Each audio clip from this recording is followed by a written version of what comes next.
How do you get back at a boss who has been exploiting you? Trap him on a deserted island, strip away the pride he treasured most, and turn him into the most obedient pet. Oh, I'm kidding. Just keep your shirt on. I would never do that. Linda used to be a planner at a high-tech company. She worked hard, stayed dedicated, and was so capable that even the old chairman had personally promised her the vice president position while he was still in charge. For that promise, she swallowed every insult and quietly waited for 7 long years. But once the old chairman retired, the company fell into the hands of his spoiled son, a new boss who only got the position because of his family. And the first thing he did after taking over was completely ignore his father's promise, handing the vice president position Linda had fought for over 7 years to a college friend who had been at the company for less than 6 months. He was not only Linda's direct supervisor, but also the person who had been stealing the credit for her work for a long time. Here is the company review I prepared.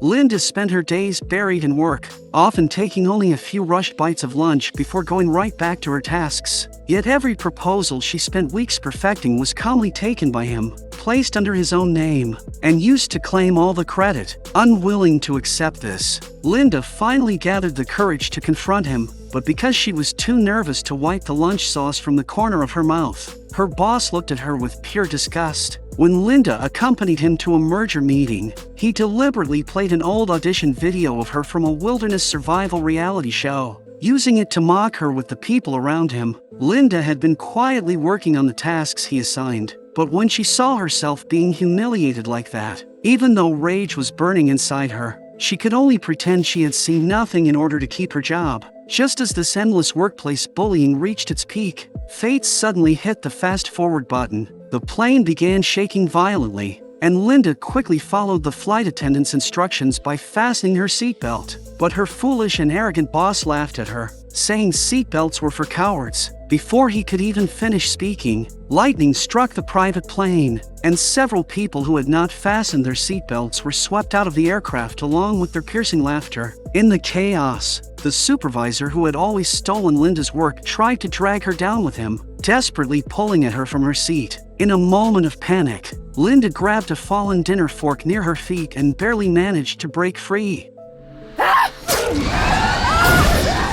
As the plane crashed into the endless ocean, Linda struggled to unfasten her seatbelt and was carried by the current onto the shore. It was a tropical deserted island, with no one else in sight. After searching for a long time, she found only her badly injured and unconscious boss. Although the two had a long history of resentment, Linda still did not abandon him at the beginning of their desperate situation. She immediately looked around, first using nearby coconut trees to collect rainwater, then gathering banana leaves to build a simple shelter, before dragging her boss, whose right leg was badly injured, inside to settle him down. Not long after, heavy rain poured down, and the camp Linda had built held steady against the wind and rain. Looking at her boss, who was still unconscious, Linda sat alone beside him, listening to the sound of the rain as a complicated emotion surged inside her. The next morning, Linda brought the clean water she had collected to her boss, then repeatedly rubbed bamboo together until she started a fire. The wilderness survival skills that everyone once laughed at now became the most powerful tools keeping them alive. But when her boss woke up, he was still acting like the man in charge. His leg was broken and he could barely move, but his mouth was still as arrogant as ever, and he instinctively shouted at Linda in a commanding tone, demanding to know why she had not gone to search for the plane's tracking device instead of wasting time on these meaningless chores. Linda had just made a fire for him, collected water for him, treated his wound, and done everything she could to give him a place to survive. But this proud and self-important boss showed no gratitude at all, and instead threw a tantrum. He stubbornly tried to force himself up, but the next second, the movement pulled at his wound, making him cry out in pain. Linda quickly stepped forward to help him, only to be harshly warned not to touch him. Linda lowered her head and looked at his soft, pampered hands, then compared them with her own rough hands worn down by labor, and quietly commented on the contrast. He immediately threw out the kind of aggressive words he was used to using in the workplace. You got a problem with that? Those words also woke Linda up. Before the crash, he was the company boss who made the rules, never reflected on himself, and always treated other people's efforts as something he naturally deserved. But after the crash stripped away every title and status symbol, he was nothing more than a useless modern man cut off from society, unable to survive on his own, and not even as capable as an animal that knew how to search for food in the jungle. She stood up, packed her supplies, and left without looking back. Because on this island ruled by survival of the fittest, Linda, the one who understood wilderness survival, was the only real strong one. The boss, left behind alone, still somehow held on to his arrogance, believing he could survive peacefully without doing any work. Only after he became hungry, thirsty, and had no supplies at all did he finally fall into suffering he had never experienced before. Even worse, strong winds tore through the night, and his crude shelter collapsed completely. With no water and no protection, he had no idea what to do,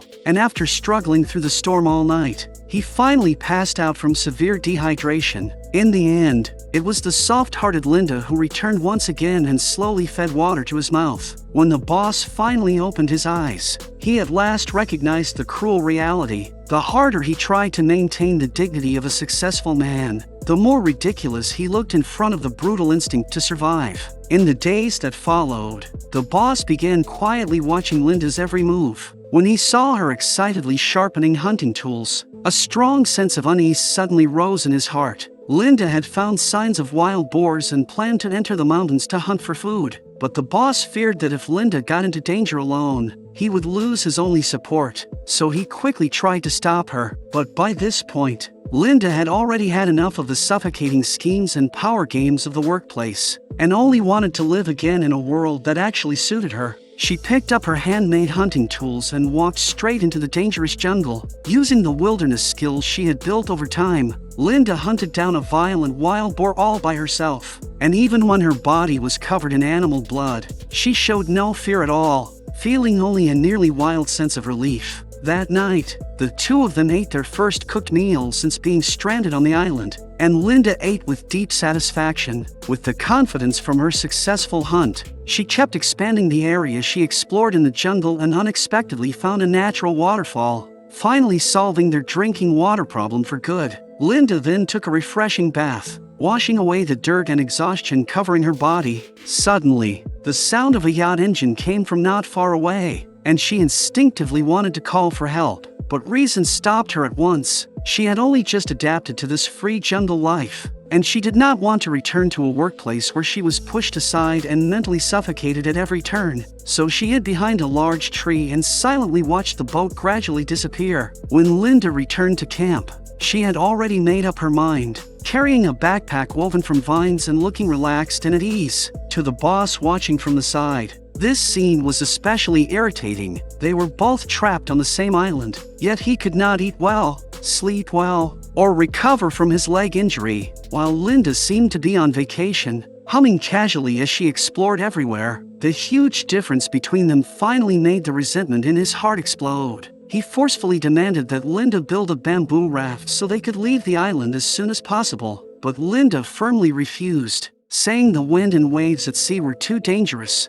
The stubborn boss then came up with the idea of living separately, leaving Linda in anger and planning to build a temporary shelter by himself. But he had grown up relying on his family's wealth and had no wilderness survival experience at all. So after struggling for half the night, he ended up filthy, exhausted, and with nothing to show for it. Linda acted as if she had not seen him, calmly weaving a straw hat for shade while arranging the seafood and wild fruit she had gathered, preparing a full island feast for herself. Starving to the limit, the boss had no choice but to grab a crawling insect and put it into his mouth, only to feel violently sick once he realized what he had done. After going hungry for an entire day and night, the proud man finally dropped all his dignity, dragged his injured leg to Linda's territory, sincerely apologized, and lowered himself to ask for food. That humble appearance formed a sharp contrast with the way he used to pressure and humiliate Linda, and the reversal gave Linda a satisfaction she had never felt before. She generously handed him food and said she forgave him, but the sudden sight of a knife in her hand instantly made his heart tighten with fear. Linda casually explained that the knife was something the waves had washed ashore. Even though the boss was full of suspicion,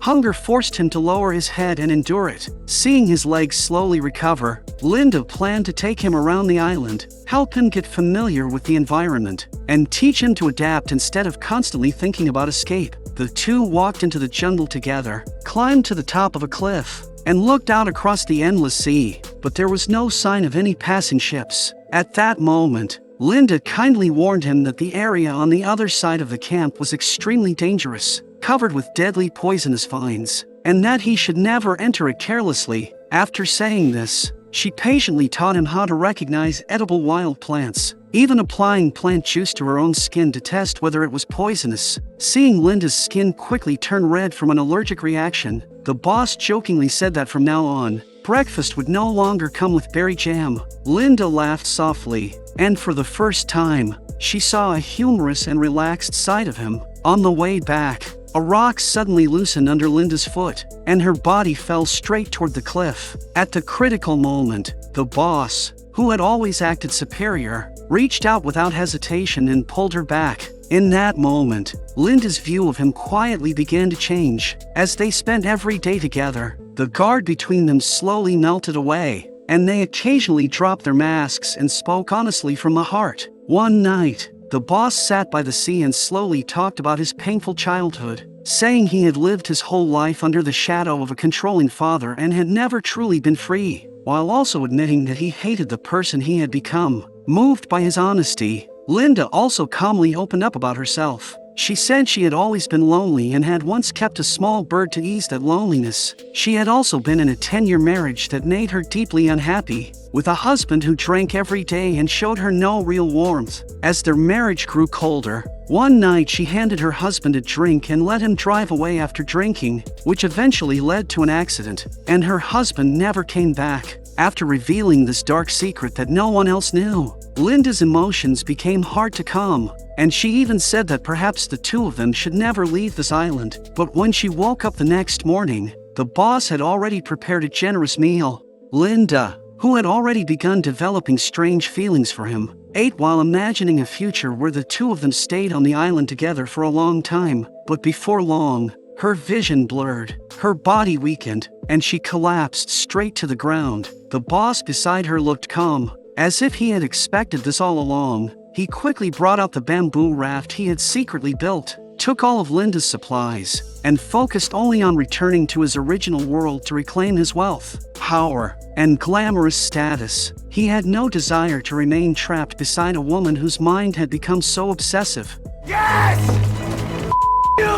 But not long after the raft left the shore, a violent wave slammed it back onto the beach. The backstabbing, scheming, and taking advantage of others that he was used to in the workplace were completely worthless against the pure and brutal rules of survival on the island. The raging sea did not care whether he was a wealthy company boss, and it did not care about his family background. It only tested who was strong enough to survive on their own. Linda endured her dizziness and discomfort, dragging him back to the shore with great effort, not because she was soft-hearted and still saw him as her superior, but because she calmly pointed out one simple fact. If he wanted to use poisonous berries against someone, he needed a much stronger dose. After that, she tricked him into eating a blue-ringed octopus she had found, using its natural paralyzing toxin to force him to understand that he was now completely at her mercy. Believing his dignity had been crushed completely, the boss broke down in tears and could only humbly admit that Linda was the true ruler of this island.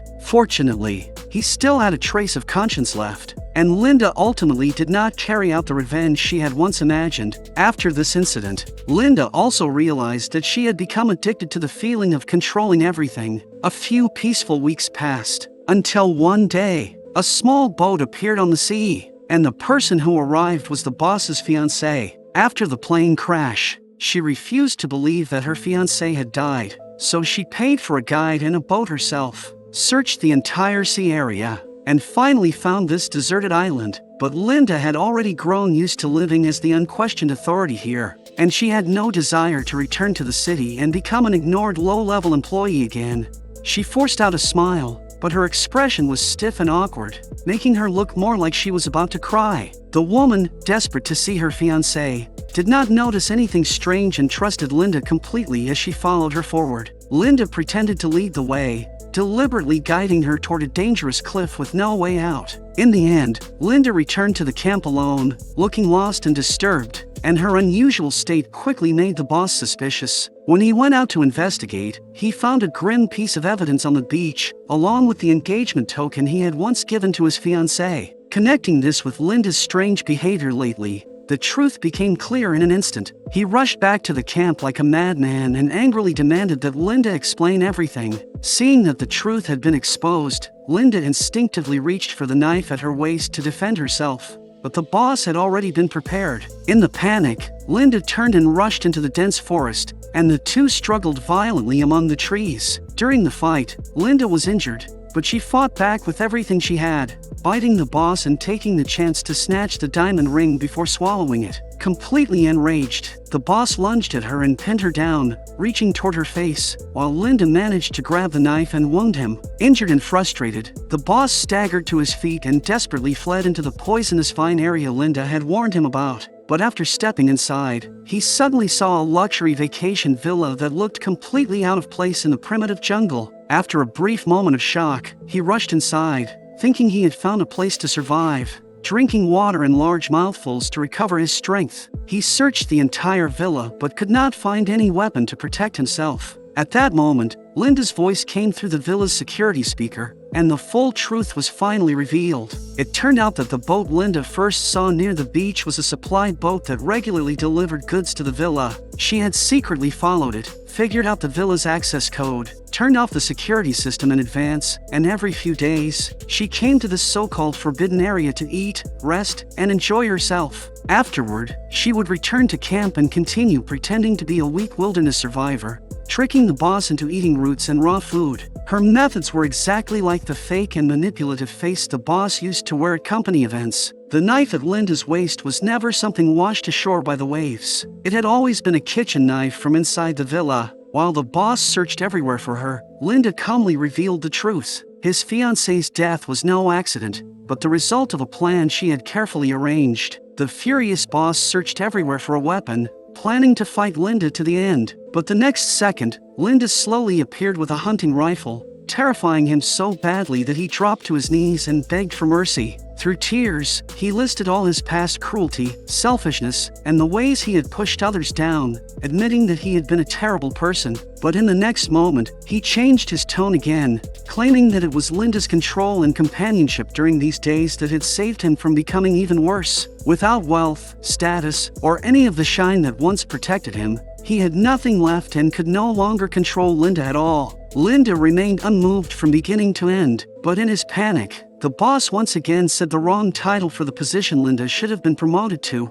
completely igniting the hatred she had buried for years. Linda remembered how she had once asked for the vice president position that should have been hers, only to be mocked by him. He had laughed at her for not fitting into the upper-class circle, for not even knowing how to play golf, and for never being able to climb to the top. As rage surged inside her, she picked up a golf club nearby and used the very thing he once mocked her with to end his absurd and pathetic life. 1 year later, at an upper-class golf event, countless reporters gathered around the completely transformed Linda. She was elegant, calm, and well-spoken, and her terrifying island experience had already been written into a memoir that sold for a huge copyright deal. A film project with the same title was also in development. Facing Linda, who now had both fame and fortune, a reporter asked her to share one piece of life advice. Linda turned her head slightly and spoke. No help is coming, so you better start saving yourself. After saying that, Linda got into a luxury car and disappeared from everyone's sight. From a victim silently enduring workplace oppression to a decisive figure who took control of her own fate, Linda's transformation was never a sudden impulse. It was the inevitable result of being ignored, suppressed, and pushed down for years, until her humanity slowly turned cold and ruthless. She stepped upward over the downfall of her former boss and became part of the class she once looked up to. Her methods were even more careful and efficient, and there was no one left alive who could change or overturn the story she told.